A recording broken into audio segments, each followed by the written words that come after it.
Any good underdog will tell you fighting your way to the top means knowing how to play the game. We're Serrano and Brooke Kelly, founders of the Kelly Group and authors of the landmark book, The Game, Win Your Life in 90 Days. For us, every success has been a battle, whether it's training for the Olympics, media coaching for the White House, or having TV shows made about our book. Through our system, we transform millions of lives by helping top performers turn their biggest fears and challenges into a game they will win. We've gamified our pain and struggles, and now we're talking to high-profile guests in unscripted conversations so you can learn the game they played to reach their success. Get ready to learn, execute, and get pushed out of your comfort zone. Let's get ready to rumble. We'd like to welcome to the podcast Hans Struzyna. And Hans, when you think about high performance, is in so many ways clearly a practitioner of that. Hans, I'd like the audience to understand why I would say that about you. Would you share with us a bit of your background? Because clearly for those of us who are here looking to understand how to achieve heightened performance in life, we're always interested in individuals who have exhibited that in different ways. Well, Serrano and Brooke, thank you so much for the invitation to be here. Yeah, the thing that probably got you to click on this episode, if you didn't are no longtime listeners, that I was in the Olympics and I rode for Team USA in Rio de Janeiro, and we finished fourth, which is pretty much the worst position to finish because you're just one away from the medals.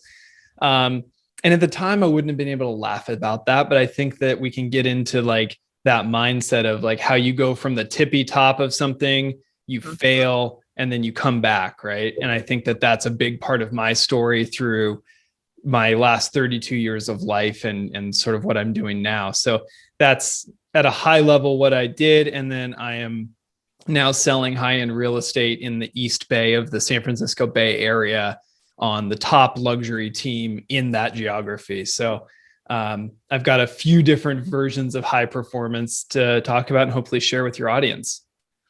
Well, as a swimmer myself, a former swimmer, I always feel like, you know, one of the reasons I became a swimmer was because after failing in both soccer and tap dance, my dad told me, you are not a land animal. He said, you are a water animal. Yeah. Which was a great reframe, right?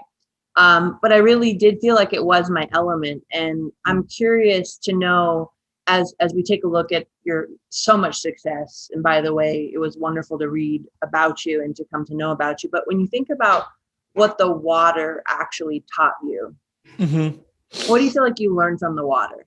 Well, that's interesting because there's a couple of elements, and I like that you brought the water thing into it. But like you, I tried a lot of other sports as a youngster, and football and basketball being the main ones that I wanted to be good at. Right. But I was the unfortunate recipient of the late growth gene, meaning everyone else hit puberty like 5 years before me. Yeah. And when you're talking about being a freshman in high school, being the oldest and the smallest and the lightest guy on the football team is not a great combination. So we came across rowing as a family activity and just as a sort of a summer thing to do as a family, like once a week.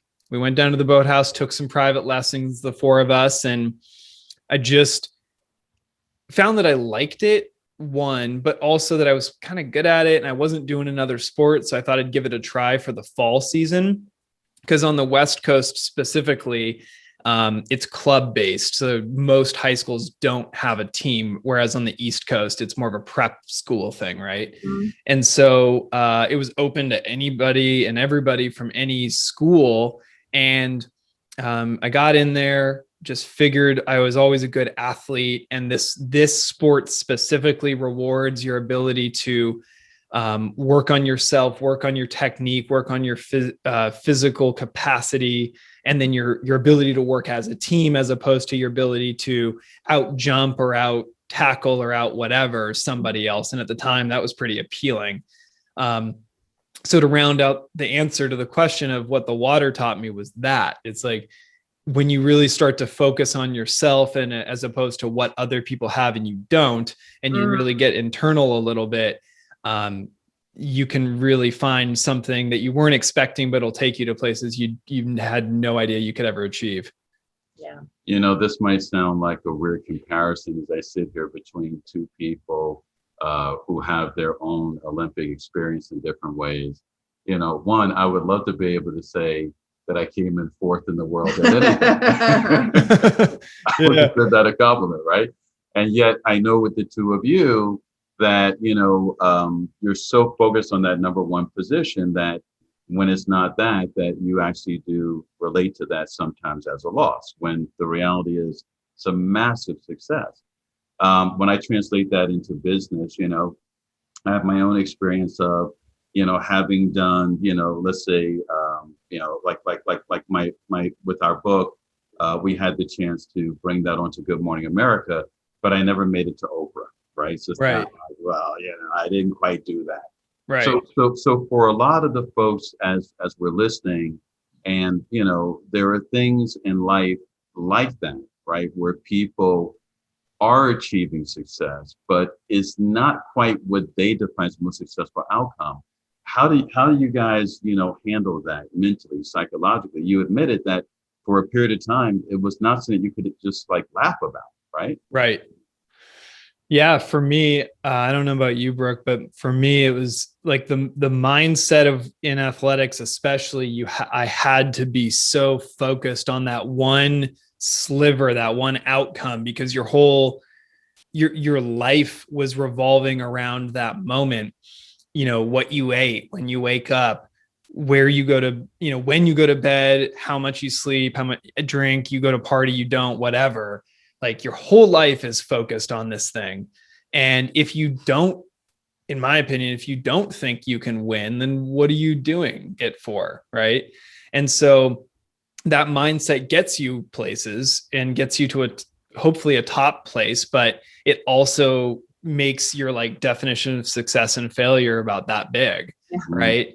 And it takes some unlearning when you get out of it, I think, because as we all know, in the business world and in life in general, success is so broad, and you can have one person can be successful and have $100,000 a year career, and then someone else can have $1 million and be miserable, right? There's so many ways, but when you're in sport, you win or you lose. Yep. There's a medal or there's not. Right. There's a record or there isn't. Like it's sort of in a binary relationship, which that's just the nature of the event and nature of the beast, so to say. I think there's something that is very naturally rewarding about the binary nature of it. It always felt safe to me because, like with swimming, unlike gymnastics, right? There's no one subjectively giving you a score. It was me, the water, and the wall, and a watch. So, and it was an individual sport. So I couldn't blame it on anyone but myself. And I really loved that. Yeah. I think the only thing that has changed that maniacal, habitual way of being is being a mom. It's the only thing that's changed it for me, because it's so, it became me. I was it became me. So there was no removing that until I would find myself doing things as a mom and seeing other moms looking at me like this is odd, and having to realize, oh, wait, hold on. Okay. Oh, that's right. We're on planet Earth, and there are 100 different ways that you could do this. And it is okay if she's not winning.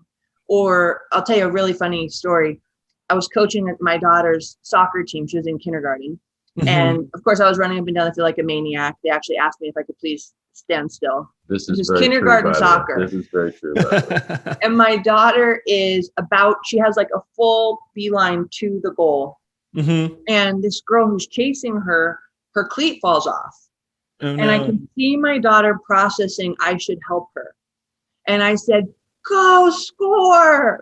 And she looked at me, went over, got the cleat, handed it to the girl, went back to the ball and scored. And it was like this, for everyone else, it was probably funny.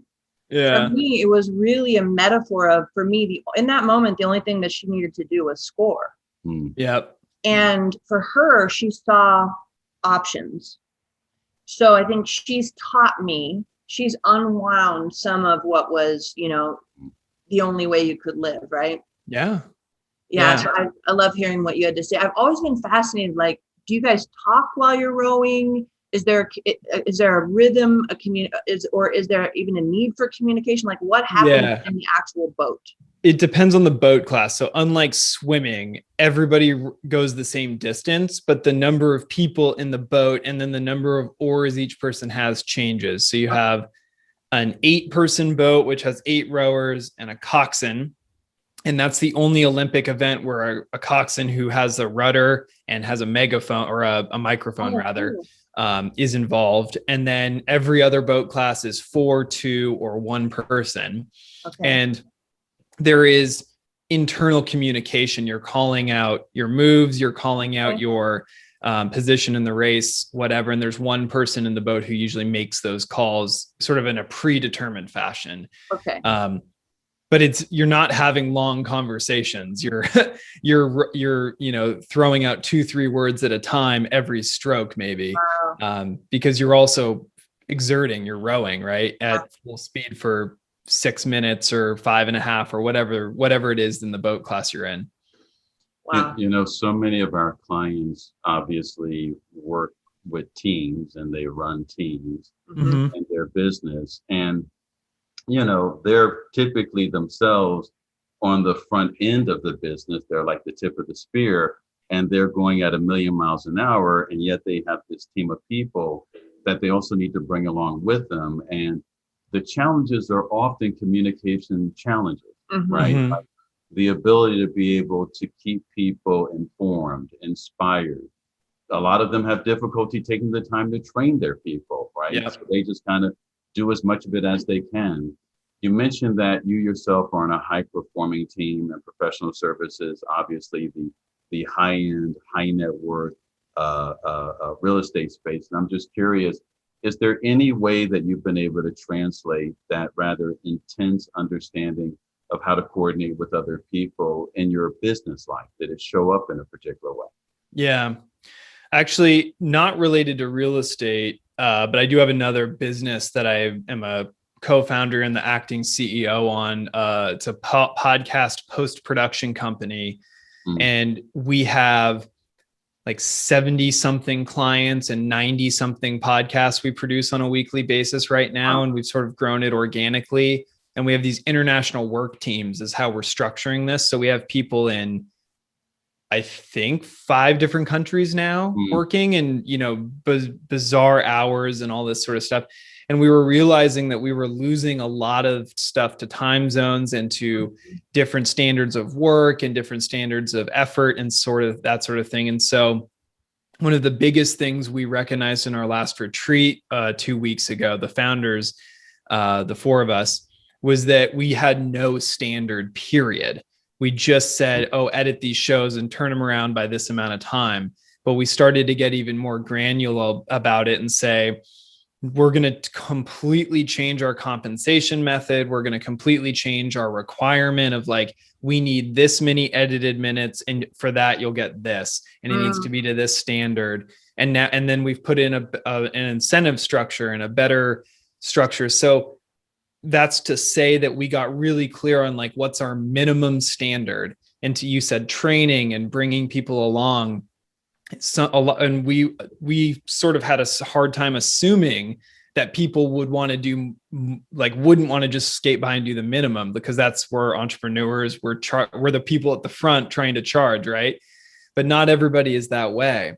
And so if I found when we implemented this system and this new pay structure and this new requirement, we leaned out our organization and we got more efficient and better, and everybody's excited about it.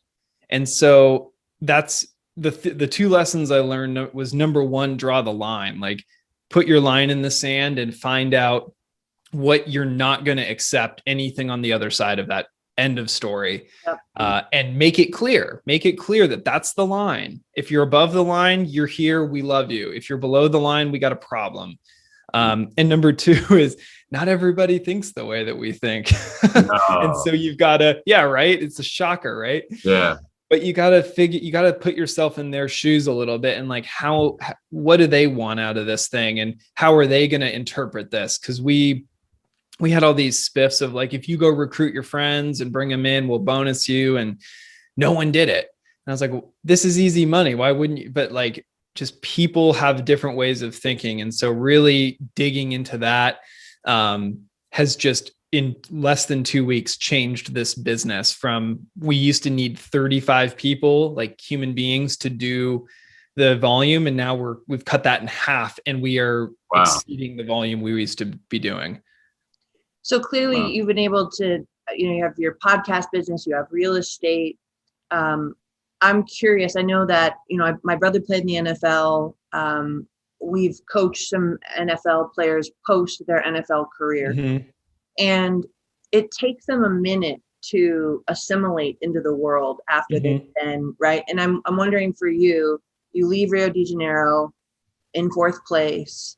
And what is the process for you of letting go of that and then creating this new future? I imagine it was gradual, but how did you let go of something that was such a big part of your life and translate those lessons into what you're doing? Yeah.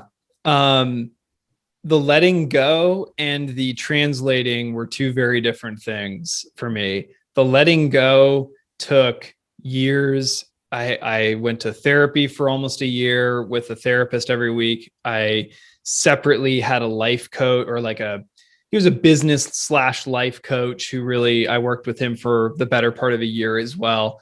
Really reframing my mindset around, for among other things, success and failure. Mm-hmm. Relative to taking the lessons that I learned, it was almost immediate taking mm-hmm. it from, because I always tell people my biggest asset is like, I'm coachable, and you tell me something once and I will lock it in and I will apply it. And that is something that every athlete understands, or should understand if they got to a high level, I think. Mm-hmm. And that by itself, I feel like is gotten me to where I'm at today. Plus, there's other things, of course, but I think if you're nothing else other than coachable, you become very valuable to somebody. Coachable and a hard worker, I guess, because you can teach someone how to write a contract or how to, mm-hmm. do the transactions or whatever, but you can't teach them to learn it, and you can't teach them to work hard when it matters. And so I knew I had that ability, and I just had to apply that skill set into a new thing. And when I first got into it, I just started cold calling because that's all I knew how to do. Mm.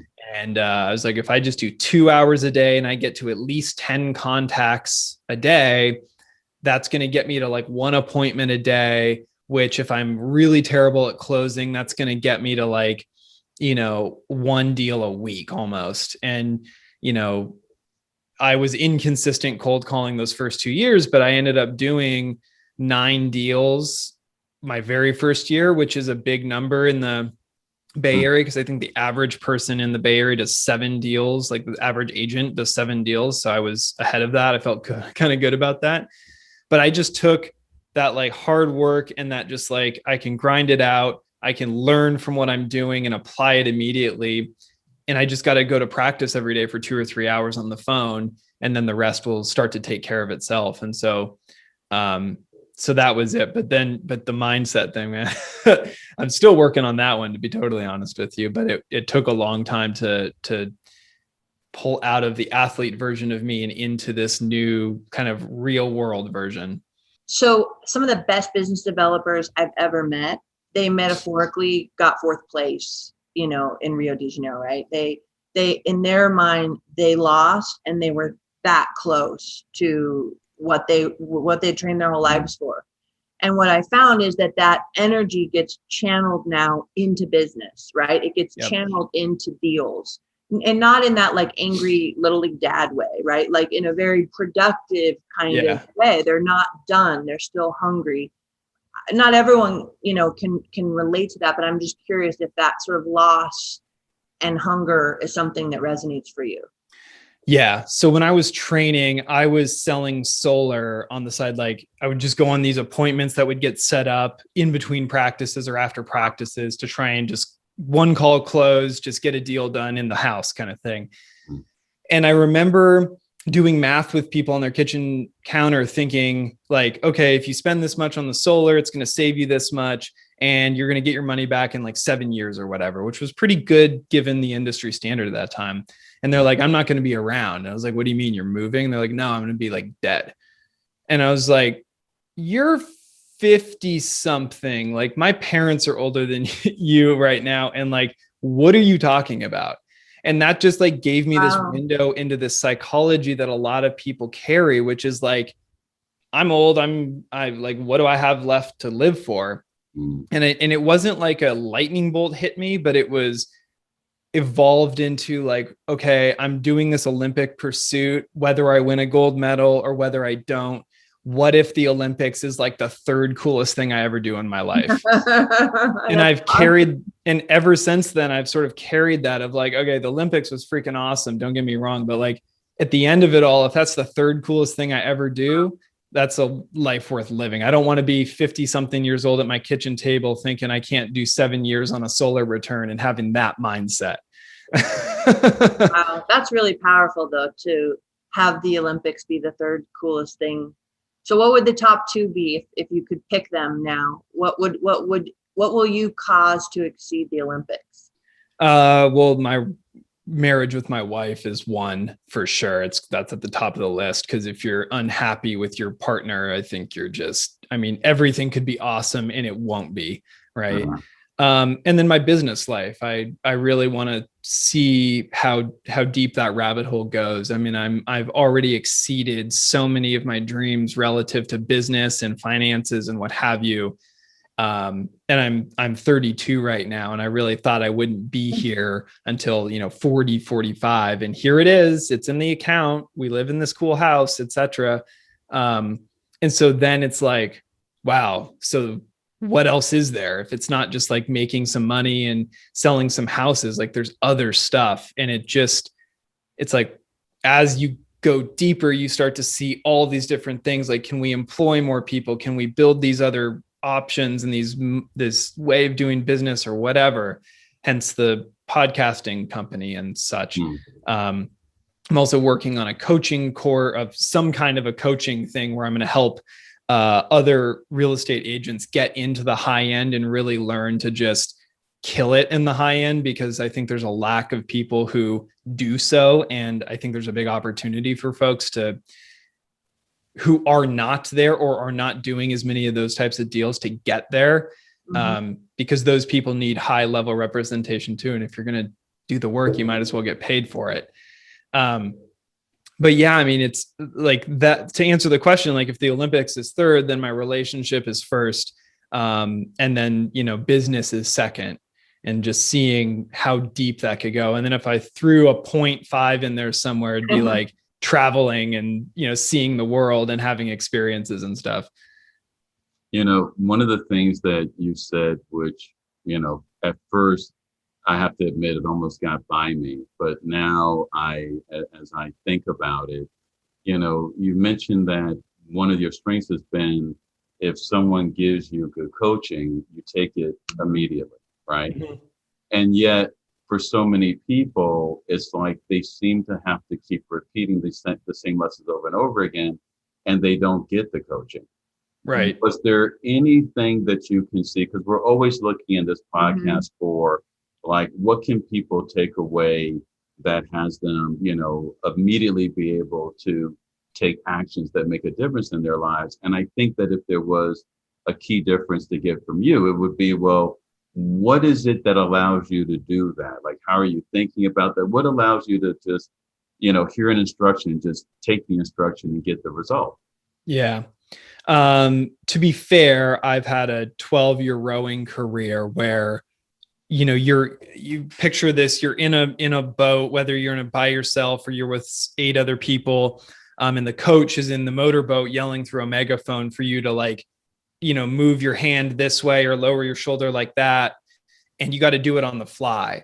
And if you do it right, the boat changes and it goes faster. And if you don't, it slows down. Right. So you get that really direct feedback, and you got to just like get on it and snap to it. So I had maybe an unfair advantage on that to some degree, but ultimately it was like, I think the bigger picture here is like checking your ego a little bit and like taking the criticism you're getting. Cause like, go back to the analogy, you're in a boat, someone's on the side of you with a motorboat watching you from a different angle, and they see something that you have no way of seeing, and they're yelling, and presumably they're your coach because they're better than you, or they know something you don't. And so being willing to try it like immediately. Cause I know when I mentor people or people ask me for advice casually, it's so irritating when they call me and they say something and then they argue with me, or they try and just figure out they're right, or they don't freaking do it. Yeah. Right. And it's like, why did you call me? Why did you do, So I think if you can check the ego, and if you're going to get the feedback or get the advice, the practical step is to write it down, whether it's in your phone, take a voice memo, put a note on, like carry a book with you, and then like go make that part of your life for the next 7 days or month or whatever it needs to be. Cause then if you go back to that person, you're like, hey, I tried this, but then it went this way instead of that way, or it didn't quite go right, or I worked way better. What else should I do? Then that person's going to give you everything that you ever wanted. The visual of the boat was so powerful. Like, I saw you changing your hand or lowering your shoulder, and I could see the boat, in my mind, being the neophyte that I am about rowing, but I could imagine it. And then I could feel like the boat getting lighter. And I was thinking, wow, that would be such a powerful metaphor for life. And then I thought, hopefully Hans will take this well. I think it would be so cool if you did a coaching course and you use the metaphor of the boat and rowing for the high end real estate market, because, deals do give you feedback, right? Clients do give you feedback. Your stats always give you feedback. But I don't know. I just feel like you have so much wisdom in you that came from that boat. And it could be really amazing to translate that into a coaching program. And then I'll take a small percentage. Just a small one, right? One of the stories that we're working on is sort of a marketing part of this is anyone who's ever been on a rowing machine may be able to resonate with this, but you're on the rowing machine and we would do interval training. And so you'd go 1,250, 1,500 meters times 3 or times 5 or whatever.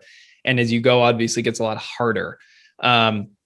And that's a mental game that all rowers have to get through, is that like pain threshold. If you ever listen to like David Goggins or any of these people, there's that threshold in your mind where you don't want to exceed, but then your body can keep going. So you got to push through it. And I had my own experience of this in high school where my coach, I was on the second piece and I'm kind of like teetering right in the middle where it could go really well or it could go really bad. And I was starting to feel pretty sorry for myself at that moment. And he came up to me very casually and just said, just go 10 strokes more, just like at this split. So I went, okay, fine. 1, 2, 3 to 10. And I looked up and I realized I had like a minute left. It was very manageable all of a sudden, and I could drive to the finish line. And I did. And I had my best results on a workout that season. And then 2 weeks later, I set the boathouse record on a 2,000 meter piece, which is what our standard distance we test on. Wow. As a senior in high school. And that forward was like, it's like that 10 strokes, or in rowing, it's like 20 seconds ish. That small chunk, like breaking it up into those small pieces and just taking care of what's right in front of you, and then moving to the next thing. Like, I think so mmany people look at someone like a Ryan Serhant or any of the big agents out there, Beverly Hills, whatever, right? And they think I could never do that. But it's those people are all the ones who just did their 10 strokes at a time and just took it one thing to the next, and obviously made some really good decisions along the way. But nonetheless, breaking it down like that, and then having a coach to tell you which steps to take and which 10 strokes to take. And then that's what I want to be for someone, because I've had a lot of that in my life.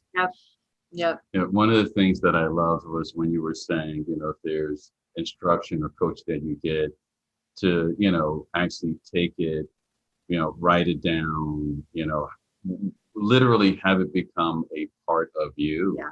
as opposed to, well, that was a nice thought, and then you're on to the next thing. Yep. Right. And I can see in that story the same thing. It's like, those 10 strokes, that was an instruction you got, and you went, okay, I'll do it. Right. And then all of a sudden, what literally came from that was probably a pretty significant contribution to your ongoing success as a rower, that psychology, that understanding. Yeah.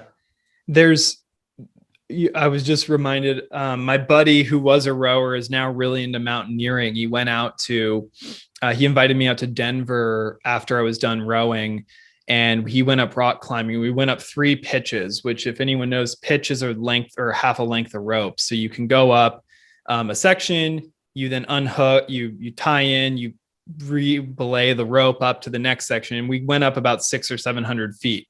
This was my first time rock climbing ever.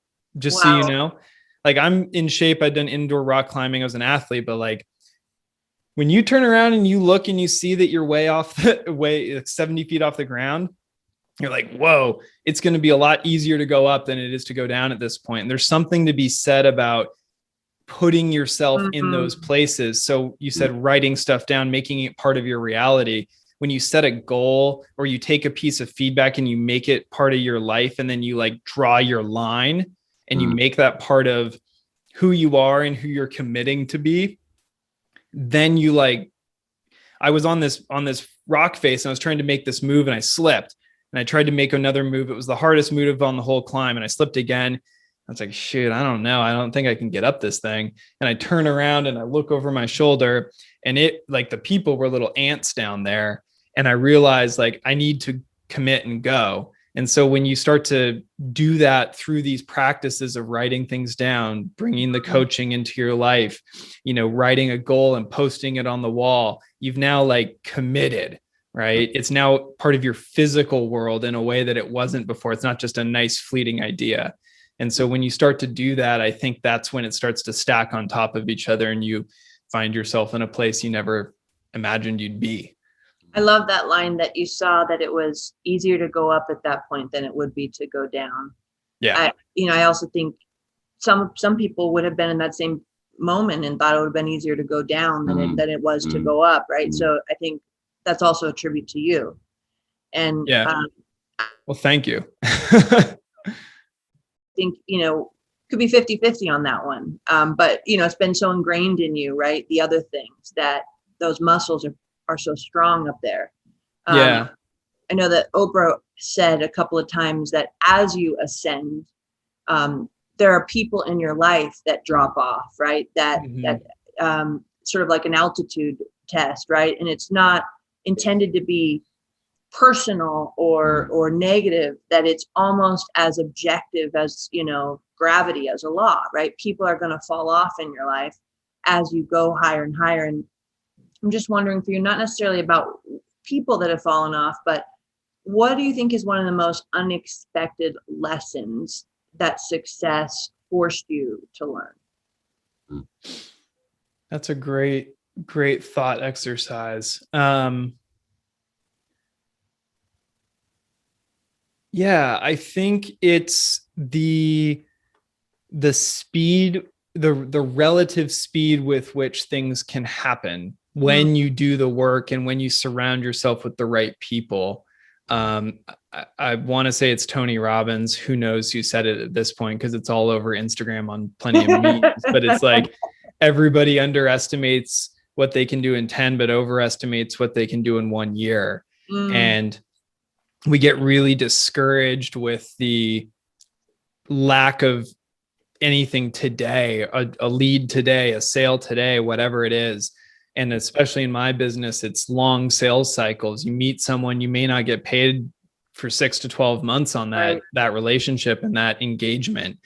And so when you really start to commit to some of this self-improvement and this coaching and this application of what you're learning, if you kind of put the result out of it for a second and you just focus on the work, like you go to practice every day and you put the time in the pool or in the boat or whatever, and then you just start to check off days in a row, you'll eventually look up in a year or less, possibly, or a couple of years for sure, and look around and be like, whoa, I never thought I would even be here in 20 years, but here I am. And now what do I do?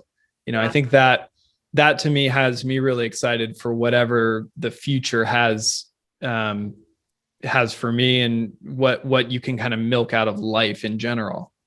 It's almost like you're saying that although we tend to want and need instant gratification, if you can persist through that, you may find that you're going to get results even faster than you had imagined.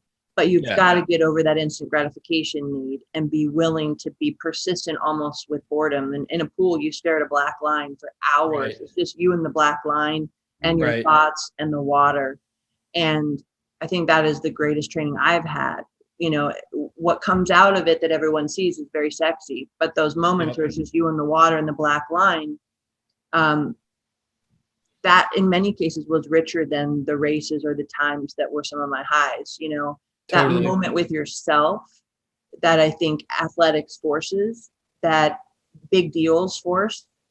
So I could talk to you all day long. I've had to actually I have so many questions for you, and I'm sure many of our listeners will as well. So let me ask you for individuals as we wrap up who may want to be in touch with you for any number of reasons based on the great things that you're doing in your life. What's the best way for folks to be able to follow what you're doing or to be able to be in touch with you? Yeah, so I'm all over social media. I would say right now, as of this recording, I'm most active on Instagram, which is at Chief Snah, SNAH, which is my first name backwards. And if you go to that, and you'll see a little one of those highlights in under my profile, and I tell a story of where that came from. So go check that out because it's a fun story. Or you can go to my website, which is hansstruzyna.com. That's STRUZYNA.com. And I'll have, once it's ready, all the coaching stuff. But right now I've got my real estate, my YouTube, all of the things that I'm doing real estate wise on there. And then the coaching will be there at some point too. Well, I have to say there are so many images in my mind, whether it's, adjusting your hand or the tilt of your shoulder, or looking back and seeing that the people look like ants and going, yeah, I think it'd be better to go up than it would be to go down. And, as you said, even writing things down and really putting it out there in the world rather than having it just be a great thought. So many great things that we learned from you. We want to thank you very much for joining us on the Game Podcast, where we're always looking to talk to truly great players in the game of life. And we look forward to our next opportunity to get a chance to work with you and to learn more about what you're doing. And our wish for you is that your 1 and 2 exceed the Olympics with your wife and your business, and the 0.5 with travel. Thank you. I appreciate it. Broken Toronto, this has been awesome. I really appreciate the opportunity, and hopefully the audience got something out of this. So thanks for having me on. Thank you so much, Hans. Appreciate it. Thank you, Hans. Take care. Bye-bye. Bye-bye.